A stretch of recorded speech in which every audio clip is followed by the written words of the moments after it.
nuestros corazones. Hermanas y hermanos, nuevamente los saludo y doy la bienvenida a esta celebración a quienes están acá presentes y a quienes nos siguen por los diferentes medios digitales. En todo nuestro país, incluso a quienes nos siguen desde otros países. Nos hemos reunido este día domingo, dedicado al Señor, para celebrar la Eucaristía, alimento de nuestra vida espiritual que nos anima, además, a vivir nuestra experiencia comunitaria. Hoy la palabra de Dios nos invita a reflexionar sobre la imagen de Dios y nos dice que Dios es misericordioso. Seguro que todos recordamos la vivencia que hemos tenido el Año Santo dedicado a la misericordia, donde se nos motivó con el lema misericordiosos como el Padre, a que también nosotros manifestemos en nuestras relaciones misericordia con los demás. Fue un año intenso, lleno de reflexiones y prácticas sobre la misericordia y la reconciliación, que seguramente ha conseguido, por un lado, que todos nos acerquemos de modo particular y con mayor frecuencia a la celebración del sacramento de la reconciliación, y que por otra parte, a partir de esa experiencia de encontrarnos con Dios, que es misericordia, que está siempre dispuesto a perdonarnos, también nosotros seamos misericordiosos con los demás. Han pasado 7 años de aquel año santo dedicado a la misericordia y las siguientes preguntas creo que tenemos que hacernos. ¿Hemos aprendido a ser más misericordiosos los unos con los otros? ¿Hemos aprendido a perdonar? ¿Es la reconciliación una práctica habitual en nuestra vida? Como presbíteros, ¿sentimos mayor disponibilidad y gusto para celebrar el sacramento de la reconciliación? Seguro que se han dado pasos al respecto, pero sin buscar ser pesimistas, debemos también reconocer con pena que aún nos falta. Basta ver la realidad en la que vive nuestro mundo, regiones sumergidas en la violencia de la guerra, naciones donde se sigue persiguiendo a las personas por razones políticas o incluso religiosas, países enfrentados por razones ideológicas, cristianos perseguidos por odio religioso. En nuestro país vivimos todavía un escenario de enfrentamiento y polarización donde lo menos que se busca es construir una Bolivia reconciliada. Exhortamos a que los conflictos se los solucione siempre por medio del diálogo, que nuestras autoridades no enfrenten a las partes en conflicto, sean cuales sean estas, sino por el contrario, los convoquen y por la vía del diálogo y la reconciliación se busquen soluciones. Caso contrario, donde no hay diálogo, tiende a primar la venganza antes que el perdón. Todo este escenario nos exige que como cristianos seamos los que en primera persona hagamos presente en nuestras relaciones aquel atributo de Dios, la misericordia, siendo misericordiosos como Dios nuestro Padre, fomentando la reconciliación, el odio y la venganza. La primera lectura, tomada del libro del Éxodo, nos recuerda que Dios es fiel a su promesa. Dice el texto, el Señor se arrepintió del mal con que había amenazado a su pueblo, aun cuando el pueblo que había liberado de la esclavitud de Egipto se había portado mal con Dios, cayendo en la idolatría. Se han fabricado un ternero de metal fundido, rompiendo así la alianza que Dios había sellado con ellos. Pero a pesar de esto, Dios se arrepiente y desde entonces continuó con su plan de salvación para la humanidad. Aquí la primera enseñanza es que si bien en nuestras relaciones con los demás, incluso en nuestras relaciones con Dios, puede en algún momento surgir tensiones y diferencias, esto no significa que debemos vivir enfrentados los unos con los otros. Debemos ser capaces de arrepentirnos y saber perdonar, pensando siempre en el bien mayor. Dios nos enseña esto. En el texto vemos cómo Moisés se lo recuerda. Le dice: acuérdate de Abraham, de Isaac y de Jacob, de tus servidores, a quienes juraste: multiplicaré su descendencia como las estrellas del cielo, les daré toda esta tierra de la que hablé, para que la tengan siempre como herencia. Y gracias a esto, Dios se arrepiente y desde entonces, como dijimos, continúa dándonos nuevas oportunidades. El testimonio de San Pablo, en la segunda lectura, en esa primera carta a Timoteo, es de vital importancia para entender la experiencia de sentirse, como diría el Papa Francisco, misericordiados por Dios. Dice San Pablo, refiriéndose a la elección que Jesús hizo de él: me ha fortalecido y me ha considerado digno de confianza, llamándome a su servicio, a pesar de mis blasfemias, persecuciones e insolencias anteriores. Y continúa Pablo diciendo: fui tratado con misericordia. Esta es quizá la experiencia de muchos de nosotros, que además el mismo San Pablo lo reconoce, actuaba así por ignorancia. ¿Cuántos de nosotros por ignorancia nos hemos apartado de Dios y que desde toda perspectiva humana no mereciéramos ser considerados, ser llamados como discípulos suyos? Pero es más grande el amor de Dios, es más grande su misericordia, que aún después de nuestros muchos pecados, también nos llama, también nos ama. Esta experiencia inmediatamente nos exige que también nosotros tratemos a los demás con misericordia. Pero sin duda, los textos del Evangelio de hoy, considerados las parábolas de la misericordia, son los que de modo más ejemplar nos hablan de un Dios misericordioso. Las parábolas de la oveja y el dracma perdida, juntamente con la parábola del hijo pródigo, describen a un Dios lleno de misericordia.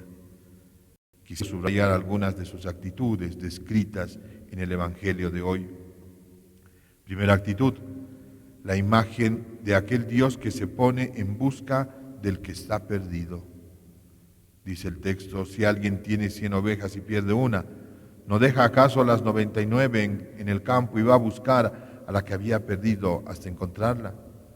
¿O quien tiene 10 dracmas y pierde una, no enciende acaso la lámpara, barre la casa y busca con cuidado hasta encontrarla?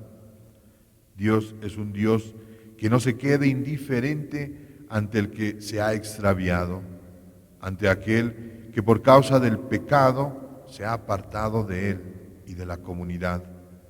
Se preocupa, lo busca, y lo busca hasta encontrarlo. Qué bella imagen de Dios, que está preocupado por cada uno de nosotros, que no es indiferente. Probablemente hoy no es una la oveja perdida, sino son las 99 o las 100. Lo que importa es ver cómo Dios se preocupa de todos, de ti, de mí. Esta actitud de Dios nos deja una enseñanza, el de luchar frente a la indiferencia. Por ejemplo, frente a aquellos hermanos y hermanas que se alejaron de la iglesia, o con aquellos que por diferentes razones no se acercan a la iglesia. La invitación tan insistente y frecuente del Papa Francisco de salir a las periferias va en esta perspectiva. Lo decía él mismo en una oportunidad: salir de nosotros mismos para ir a la periferia al encuentro de los más alejados, de los olvidados, de quienes necesitan comprensión, consuelo y ayuda. Significa salir de nuestras comodidades y acomodamientos, salir de la lógica del bienestar personal y egoísta. Estoy bien yo mientras nadie me moleste. En oposición a este tipo de actitud, contemplamos al dueño de las 100 ovejas y a la mujer del Evangelio que buscan lo que han perdido, que se ponen en acción, no se quedan brazos cruzados, con resignación. Recordemos además que la experiencia de preparación del sínodo que estamos viviendo Nos invita también a saber escuchar desde las periferias. En este sentido, caminar juntos no significa juntos solo los que somos y los que estamos, sino también aquellos que faltan.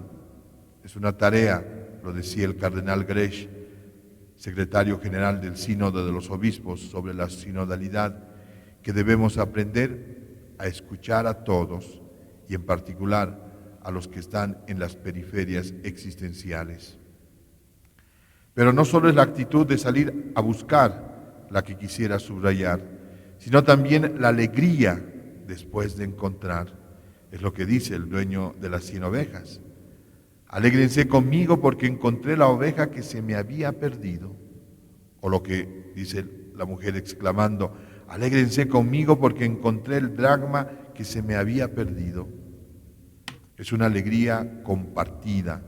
Del mismo modo, el salir y encontrar a aquellos hermanos que están lejos y perdidos debe ser también una experiencia de alegría. Y no solo alegría personal, sino también una alegría comunitaria de toda la iglesia. Muchas veces nos puede pasar el no alegrarnos de los demás y no alegrarnos con los demás, porque nos dejamos vencer por la envidia. Nos cuesta ver que al otro le va bien, que el otro fue encontrado. Y por el contrario, la envidia nos lleva a la rabia, a la indiferencia y muchas veces al rechazo acompañado de acciones directas que buscan ir en contra de los demás. Es muy común cuando vemos crecer a un amigo o aún en el trabajo o estudios, no nos alegramos. Por el contrario, lo criticamos y no lo apoyamos. O vemos como en el ámbito político duele ver que el otro está haciendo bien las cosas. Entonces nacen la deslegitimización, se habla mal del otro, se persigue, se difama.